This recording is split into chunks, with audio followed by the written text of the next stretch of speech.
Hey y'all, how's it going? It's your boy Z. So, a lot of you all don't know, but I truly am someone who enjoys the show Raising Kanan. And so, this is my first video to make. I've got a lot of content, a lot of bombs, a lot of things to drop because all I can say is I have exclusive. You heard both words, inclusive and exclusive insight on what's going to happen in the later seasons. I mean, not later seasons, excuse me, but the later episodes of season 5 of Raising Kanan. And so I know you all don't want to hear this, but I'm pretty sure everyone knows Marvin within the next 2 episodes is out of there.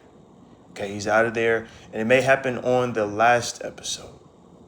But that scene where you see Kanan staring down over somebody, that's Marvin, y'all. It's Marvin. Kanan will orchestrate and he will leak Marvin's whereabouts and where he goes and what he does out to some people who could put a hit on Marvin's life, his own soldiers that he will connect and pay to do that. And the reason you know how they'll find the intel of where he goes and what he does is because how Kanan knows about the church that Marvin goes to try and bear out his soul so that he can do good out in the world. And Kanan will figure out these whereabouts and he'll be stalking Marvin and looking at him and figuring out how to get his get back. And he's going to be looking to kill him at any chance he can get. And it will happen. Kanan will make Marvin feel like he's trusted, or Kanan will make Rock feel like they could trust him or that he's not in the way. He will be moving very strategic in the next episodes until the finale and then, of course, onward so he could make it that long. But what he's going to do is he's going to have his soldiers take out Marvin, and then he's going to take out those soldiers probably later down. Now, obviously, Jukebox, being as calculated and cold as she is, she probably is going to figure this out, and that's how Kanan is going to get his original scar on his neck. They're going to fight. She's going to do what she has to do to him, and maybe he'll feel like he'll deserve that, which is why there's no retaliation. I don't know. That's the part I can't figure out, is why, if she knows that Kanan has involvement in her dad's death, why she would be around. But as cold as she is, and maybe on her own path and route that takes place within either like Origins or the last episode, who knows? But I just have until the end of season 5. That's where my information comes from. So with this information, I don't know the bigger development of Jukebox's path. I think she's going to be just as cold-hearted as Kanan will be after seeing him get beat and hearing that Kanan killed Lou. So she's going to be getting cold in the last few episodes too. We just don't know what's going to happen with that. I haven't gotten my source to look deep into Jukebox's story. So that's the mystery there. Now back to Kanan. So at this funeral, Kanan will just be there, cold-eyed, cold-hearted, staring there, unmoved, unfazed, and looking down at the body because he's the one who would have called that shot and orchestrated that in a strategic shadow calling of Marvin's death. That's going to take place after Rock talks to Kanan. Anyone who wants it can come and get it. And that includes you too. I think that was her exact words. We don't know what's going to happen there, but we do know that he responds maybe at the end of the conversation, tears are shed. And that is when he says that they can't fix all that wrong that has happened between them.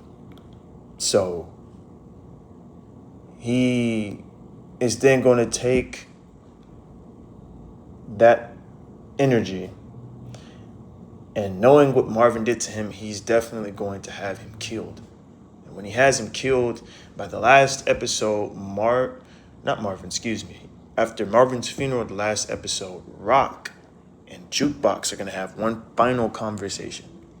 Not many words are going to be said, but the conversations, because they can look at each other and they both have the same way of thinking. Rock is just as calculated and much of a chess player is the best of them, and Jukebox is that same way.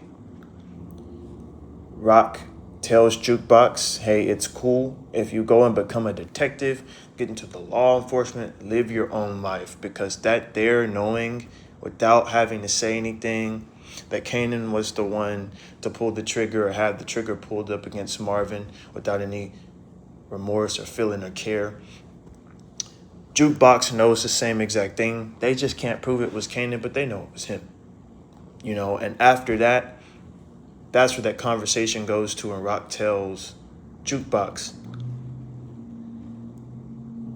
the Thomas name is a cancer. It is an eyesore that will bring you a bunch of death and a bunch of problems. Change your name, live your life, become someone else. And that is when that whole trump card that Rock has, which is to give information to the feds about Stefano, and return she gets a jail for free with sec type of life. She's going to drop that bomb.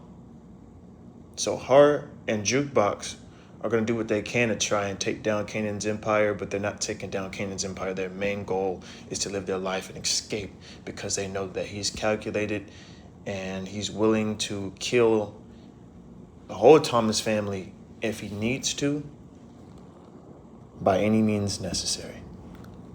And so with that being the case there, that is why the fate is where it usually goes. That's where it goes to. That last conversation between Rock and Jukebox leads for Jukebox to not want the Thomas name. She goes forward and does what she has to do, changing her name to what it is in the OG power, which is why we see that it's no longer Laverne Thomas. And Rock does what she needs to do, probably no longer even being called Raquel. We don't know what she changes her name to or what she does, but that's what is done to survive. That's what I've been told by my source. Now, please, if it's wrong, I ask that you all do not shame and try and destroy me in the comment section.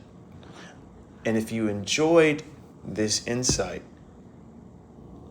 I can break down a lot of my different theories and other things revolving power. I can do analysis on characters and analysis on how these things tie into our lives within ourselves, within the own categories of both the 48 laws of power and the human psychology, in which people react and do things based off their circumstances, and based off the circumstances of Kanan, Rock, each of these characters, and how it relates and resonates to a lot of people in general. It doesn't have to be as twisted and messed up life as them, but the decisions of our family, the decisions of how we were raised, the things we saw and were exposed to are all pieces that caused us to make chess moves based off of how everyone is and was on that board. And ultimately, it leads us to life and how we live it. So, if y'all are interested in that take, just put something in the comments and give me some direction of where you want this to go. And I hope you enjoyed this video. Like I said, this is unfiltered, y'all. So the hiccups and the possible stoppage here and there, I'm leaving it in, because you know what I want to show? I'm human. And I do care about making this edited and making sure it looks just as great for you all. But this is my first posted video regarding this, so that's where you all see this coming from. And from there on, I'll keep diving into as much as you all want me to. Take care.